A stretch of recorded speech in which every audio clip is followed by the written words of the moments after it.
지금 창세기 49장 28절에서 33절까지 읽었는데요. 야곱의 죽음입니다. 야곱이 죽었어요. 근데 야곱이 죽으면서 이제 우리가 읽진 않았지만 49장 1절 한번 보세요. 49장 1절에 보면 야곱이 그 아들들을 불러 이르되 너희는 모이라 내가 후일에 당할 일을 내가 너희에게 이르리라 이렇게 말을 해요. 그래서 여태까지 요셉을 만나기 전까지의 야곱은요 정말 시행착오를 겪고 자신의 욕심과 염려 근심 걱정 온갖 장깨를 부리는 그런 야곱의 모습이 우리가 많이 봤잖아요. 그런데 오늘 49장에 이 축복하는 야곱, 자녀들을 축복하는 야곱의 모습은요 정말 선지자의 모습, 예언자의 모습입니다. 아들들을 불러놓고 이렇게 하나 12아들을 다 모아놓고 뭐라고 합니까? 너희가 후일에 당할 일을 내가 너희에게 이르리다. 그러니까 축복 기도를 하는데 야곱의 축복 기도가 예언이에요. 예언. 야곱의 기도 자체가 예언이라는 거예요. 그러니까 야곱이 얼마나 성령 충만하며 하나님의 영에 감동된 상태라는 것을 알 수가 있다는 거죠. 그래서 오늘 다 읽지는 못하는데 이제 유다만 한번 볼게요. 12아들 중에 8절 보세요. 유다야, 유다는 예수님의 조상이죠. 예수님이 유다의 계보에서 나오지 않습니까? 예수님을 예언하고 있습니다. 유다야, 너는 내 형제의 찬송이 될지라. 예수님이 모든 형제들의 찬송을 받으시잖아요. 또 찬송이시잖아요. 그러니까 예수님을 정확하게 예언하고 있어요. 내 손이 내 원수의 목을 잡을 것이요. 그러죠. 예수님이 마귀의 원수의 목을 잡습니다. 십자가에서. 내 아버지의 아들들이 내 앞에 절하죠. 모든 이름이 예수님 앞에 절을 하게 됩니다. 유다는 사자 새끼로다. 사자는 왕 중의 왕이죠. 그래서 이제 예수님이 어린 양으로 오시지만 동시에 사자라는 겁니다. 내 아들아 너는 움킨 것을 찢고 올라갔도다. 그가 엎드리고 웅크림이 숫사제 같고 암사자 같으니 누가 그를 범할 수 있으랴. 아무도 만왕의 왕 예수님을 이길 수가 없다라는 거예요. 규가 유다를 떠나지 않아요. 규는 왕들이 통치하는 통치 지팡이잖아요. 그러니까 절대적인 하나님의 권세와 능력이 예수 그리스도를 떠나지 아니하고 통치자의 지팡이가 그 발 사이에서 떠나지 아니하기를 실로가 오시기까지 이르리라. 그러니까 이제 유다를 통해서 계속 다윗 왕조가 나타나요. 계속 유다 지파에서 왕들이 계속 출생하잖아요. 그래서 언제까지 계속됩니까? 실로, 이 예수님이 오시기까지. 이제 실로는 예수님을 메시아를 의미합니다. 예수님이 오시기까지 계속해서 유다를 통해서 왕들이 태어날 거라는 거예요. 그에게 모든 백성이 복종하리로다. 그의 나귀를 포도나무에 매며 그의 암나귀 새끼를 아름다운 포도나무에 맬 것이며. 실제로 예수님이 나귀 타고 예루살렘 성으로 입성하잖아요. 또 그 옷을 포도주에 빨며 그 복장을 포도즙에 빨리로다. 그래서 예수님의 그 옷이 어떻게 보면 이제 또 상징적일 수도 있고 예수 그리스도의 피 묻은 옷, 세마포 옷도 생각이 나고요. 또한 예수님의 그 옷 자체가 풍성, 생명을 의미한다는 거죠. 그리스도의 피가. 그의 눈은 포도주로 인하여 붉겠고 그의 이는 우유로 말미암아 희리로다. 그래서 이제 야곱이 그 아들을 축복하는데 그 자체가 예언이에요. 그리고 이렇게 아들을 축복하고 나서 야곱이 어떻게 합니까? 죽습니다. 죽으면서 뭐라고 하냐면 아브라함의 아내 사라가 장사된 그 가나안 땅에 막벨라 밭에 있는 그 굴에 나를 장사 지내달라. 이렇게 유언을 남기는 거예요. 유언을. 그런데 왜 지금 성경에서 야곱을 그 마지막 순간을 이렇게 스포트라이트를 집중시켜서 야곱의 죽음의 순간을 이렇게 상세하게 기록하고 있을까요? 지금 야곱의 일생 가운데서요. 지금 49장 이 부분이 제가 보기에는 가장 거룩하고 야곱이 가장 거룩하고 가장 신령하고 가장 아름답고 가장 영적인 야곱의 모습이 지금 창세기 49장에 나타나 있다는 거예요. 근데 이때 야곱의 이 거룩한 모습, 정말 영적인 모습이 언제 나타나느냐? 물론 그 전부터 이제 변화되었겠지만 결정적으로 야곱이 세상을 떠나고 숨을 거두기 직전에 야곱이 이렇게 축복하고 예언하고 죽음을 맞이한다라는 거예요. 나중에 읽어보면 50장 끝에도 요셉도 똑같이 야곱과 같은 전철을 걷습니다. 그래서 야곱이 죽은 것을 통해서요, 요셉과 이스라엘의 모든 자손들이요, 야곱을 장사 지내기 위해서 가나안 땅으로 대이동을 합니다. 애굽의 모든 신하들이 요셉을 다 따라갑니다. 그래서 엄청난 행렬이 애굽에서 가나안 땅으로 이어져서 가는 거예요. 야곱의 죽음을 통해서 이제 400년 뒤에, 430년 뒤에 모세를 통해서 이제 출애굽이 일어나잖아요. 근데 아주 작은 규모지만 거기에 비하면은 정말 출애굽의 그 역사가 재현되어지는 것이 어떤 사건을 통해 야곱의 죽음을 통해서, 유언을 통해서 이루어진다. 야곱의 예언과 유언을 통해서 작은 모형의 출애굽이 이루어지는 것을 우리가 볼 수 있다. 그래서 우리가 이 사건을 통해서 어떻게 적용할 수 있냐면, 하나님이 우리에게 주시는 메시지가 있어요. 야곱이 평생 사기꾼이요, 거짓말장이요, 욕심장이요, 잔머리 굴리면서 살아온 그 야곱이, 한번 봐라.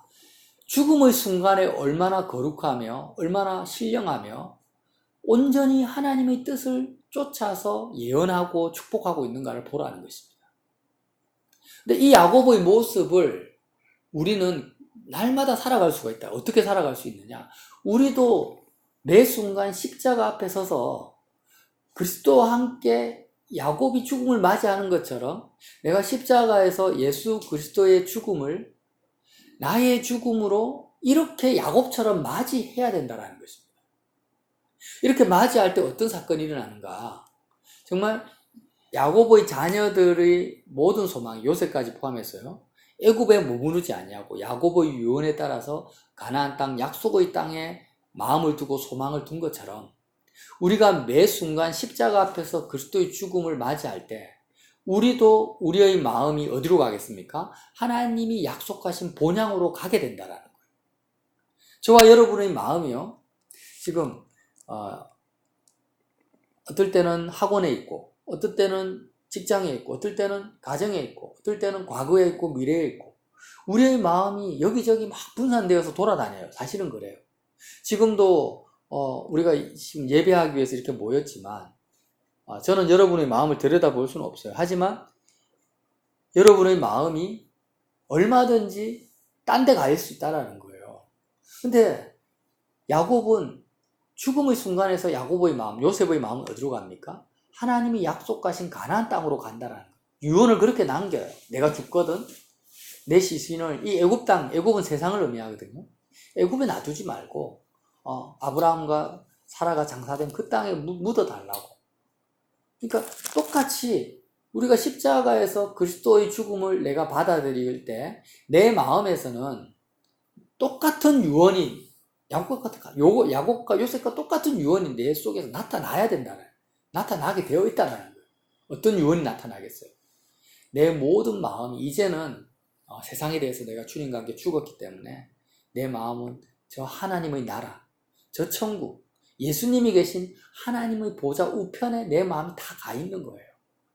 그렇게 내 마음이 가 있을 때 나와 함께 관계를 맺고 있는 자녀들, 또 형제들도 영향을 받을 수가 있고 그들도 덩달아서 소망을 하늘에 둘 수 있다는 것입니다. 하나님께 마음을 둘 수 있다는 것입니다. 그래서 내가 억지로 그런 거예요.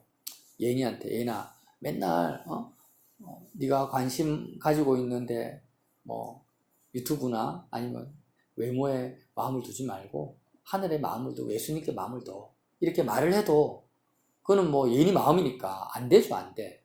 아빠가 또 똑같은 소리 하네. 이렇게 받아들일 수도 있는 거예요. 그렇게 안 받아들일 거라고 믿지만, 그런데 내가 그렇게 이야기할 필요가 없고, 그냥 내가 오늘 나 자신이 야곱처럼 죽음을 맞이하는 거예요, 그냥.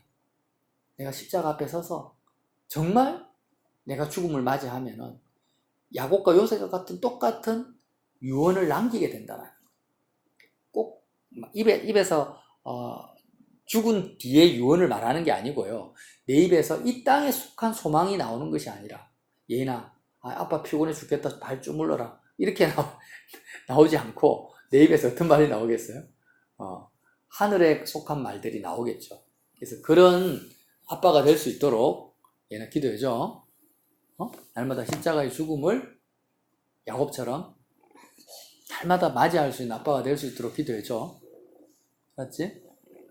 이렇게 기도해주고 그렇게 기도해 주시기 바랍니다. 그래서 오늘 말씀은 뭐냐? 우리가 가장 거룩하고 가장 신령한, 하나님 보시기에 가장 거룩하고 신령한 것은 뭐냐? 이 세상에서 착하고 사람들을 사랑하고 열심을 내고 이런 게 아닙니다. 이런 게 아니고 성경에 나타난 가장, 스데반 집사님이 돌에 맞아 죽는 그 순간, 예수님은 온전히 거룩하시지만 십자가 특별히 더 십자가에 못 박혀서 죽는 그 순간, 그죠? 그리고 야곱이 이렇게 죽음을 맞이하는 순간, 아브라함이 죽는 순간, 하나같이 죽는 하나님의 백성들, 하나님의 선지자들이 그 죽는 그 순간이 성경 전체를 통해서 가장 거룩한 순간이라는 것은 말할 필요가 없는 겁니다. 그런데 주님이 우리에게 선물을 주셨다 이거예요. 어떤 선물을 주셨어요? 가장 거룩해질 수 있는 순간을 수시로 누리고 내 것으로 삼을 수 있는 선물을 주셨는데, 그게 뭡니까? 십자가의 죽음을 내 것으로 먹고 마시는 것입니다. 그래서 십자가 지시기 전날 밤에 주님이 제자들과 함께 성찬식을 하신 거예요. 떡을 떼시면서 내 살을 먹어라. 포도주를 나눠주면서 내 피니 마셔라. 나의 죽음을 기념하라는 것입니다. 나를 기념하라는 거. 이게 뭐예요?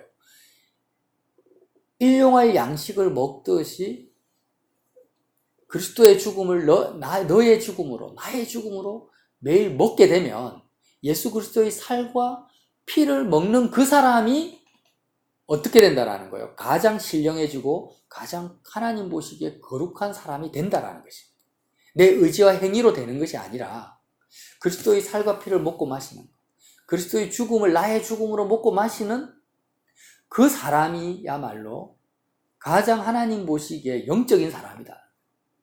영적인 사람이고, 그 사람은 오로지 마음이 본향, 가나안, 진정한 우리의 영원한 가나안 땅인 하늘에 소망을 두는 사람이 된다라는 것입니다. 그 사람을 통해서 하나님이 야곱이 12아들을 축복한 것처럼 그 사람이 열국의 아비요 복의 근원으로 하나님이 삼으신다는 것입니다. 이 영적인 원리입니다. 이 말씀을 한번 깊이 묵상해 보십시오. 또 잠시 기도할 건데 그 기도 시간에 하나님, 내가 야곱은 일생에 막 죄만 짓다가 또 이제 말년 가서 수많은 연단을 통해서 이렇게 거룩해졌지만, 우리는 지금 오늘 이 순간 십자가 앞에 서면은 오늘 이 순간 우리의 마음이 본향으로 가진다라는 것입니다. 그 큰 은혜를 받은 우리가 주님의 죽음을 헛되이 하지 말고 그 죽음에 동참하고 부활에도 참여할 수 있는 저와 여러분 되시기를 예수님 이름으로 빌어드립니다.